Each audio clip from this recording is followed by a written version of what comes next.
ಗಡಿ ಭಾಗದಲ್ಲಿ ಶಿಕ್ಷಣ ಸಂಸ್ಥೆಯನ್ನ ಕಟ್ಟಿ ಪ್ರಸಾದ ನಿಲಯವನ್ನು ಸ್ಥಾಪಿಸಿ ಸಾವಿರಾರು ಜನರ ಬಾಳು ಬೆಳಗಿಸಿದ ಶತಾಯುಷಿ ಡಾಕ್ಟರ್ ಚನ್ನಬಸವ ಪಟ್ಟದೇವರ 136ನೇ ಜಯಂತ್ಯೋತ್ಸವದ ಅರ್ಥಪೂರ್ಣವಾಗಿ ಆಚರಿಸಲು ಸಿದ್ಧತೆಗಳನ್ನು ಮಾಡಿಕೊಳ್ಳಲಾಗಿದೆ ಅಂತ ಬಸವ ಕಲ್ಯಾಣದ ಅನುವ ಮಂಟಪದ ಅಧ್ಯಕ್ಷ ನಾಡೋಜ ಡಾಕ್ಟರ್ ಬಸವಲಿಂಗ ಪಟ್ಟದೇವರು ತಿಳಿಸಿದ್ದಾರೆ. ಹಿರೇಮಠ ಸಂಸ್ಥಾನದಲ್ಲಿ ಕರೆದ ಸುದ್ದಿಗೋಷ್ಠಿಯಲ್ಲಿ ಅವರು ಮಾಹಿತಿಯನ್ನು ನೀಡಿದರು. ಪಟ್ಟಣದ ಚನ್ನಬಸವಾಶ್ರಮ ಪರಿಸರದಲ್ಲಿ ಡಿಸೆಂಬರ್ 22ರಂದು ಸೋಮವಾರ ಬಸವನಡಿಗೆ ಶಟಸ್ಥಲ ಧ್ವಜಾರೋಹಣ ತೊಟ್ಟಿಲು ಕಾರ್ಯಕ್ರಮ, ವಿವಿಧ ಸ್ಪರ್ಧೆಗಳ ಉದ್ಘಾಟನೆ, ಗ್ರಂಥಗಳ ಲೋಕಾರ್ಪಣೆ ಸೇರಿ ದಿನವಿಡೀ ವಿವಿಧ ಕಾರ್ಯಕ್ರಮಗಳು ಜರುಗಲಿವೆ. ನಾಡಿನ ವಿವಿಧ ಮಠಾಧೀಶರು, ರಾಜಕೀಯ ಮುಖಂಡರು, ಗಣ್ಯರು, ಸಾಹಿತಿಗಳು, ಕಲಾವಿದರು ಪಾಲ್ಗೊಳ್ಳಲಿದ್ದು ಸಮಾರಂಭದಲ್ಲಿ ಪಾಲ್ಗೊಳ್ಳುವ ಭಕ್ತರಿಗೆ ದಿನವಿಡೀ ಅನ್ನದಾಸೋಹ ವ್ಯವಸ್ಥೆ ಮಾಡಲಾಗುತ್ತಿದೆ ಅಂತ ಸ್ಪಷ್ಟಪಡಿಸಿದರು. ಇನ್ನು ಪೂಜ್ಯರ ಕೊಡುಗೆ ಎಷ್ಟೇ ಸ್ಮರಿಸಿದರೂ ಕೂಡ ಕಡಿಮೆ ಆಗುತ್ತದೆ. ಅವರ ಜೀವನ ಸಾಧನೆಯನ್ನು ಇಂದಿನ ಯುವ ಪೀಳಿಗೆಗೆ ಸಾರುವ ಸದಾಶಯದೊಂದಿಗೆ ಜಯಂತ್ಯೋತ್ಸವ ನೆಪದಲ್ಲಿ ಅನೇಕ ವಿವಿಧ ಕಾರ್ಯಕ್ರಮಗಳನ್ನು ಆಯೋಜಿಸಲಾಗಿದೆ ಅಂತ ತಿಳಿಸಿದರು. ಶತಾಯುಷಿ ಡಾಕ್ಟರ್ ಚನ್ನಬಸವ ಪಟ್ಟದೇವರ ಜಯಂತ್ಯೋತ್ಸವ ನಿಮಿತ್ತ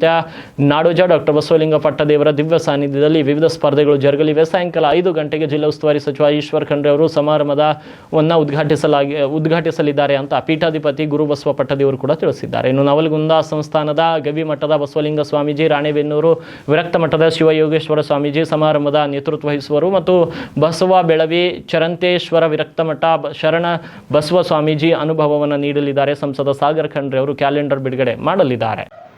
36ನೇ ಜಯಂತ್ಯೋತ್ಸವಕ್ಕೆ ಅನೇಕ ಕಾರ್ಯಕ್ರಮಗಳನ್ನು ನಡೀತಾ ಇದ್ದಾವೆ.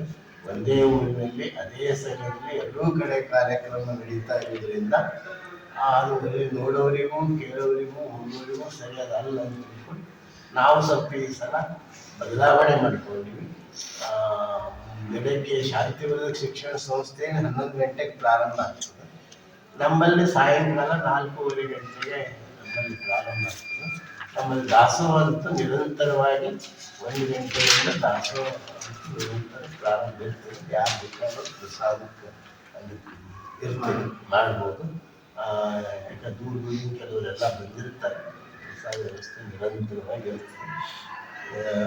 ಮತ್ತೊಮ್ಮೆ ತಮ್ಮೆಲ್ಲ ಮಾಧ್ಯಮದಲ್ಲೂ ಹೆಚ್ಚಿನ ಪ್ರಚಾರ ಪ್ರಸಾರ ಮಾಡ್ತೀವಿ ಅಂತ ನಂಬಿ ಎಲ್ಲರಿಗೂ ಶರಣಾರ್ಥಿಗಳನ್ನು ಹೇಳಿ ಮಾತುಗಳನ್ನು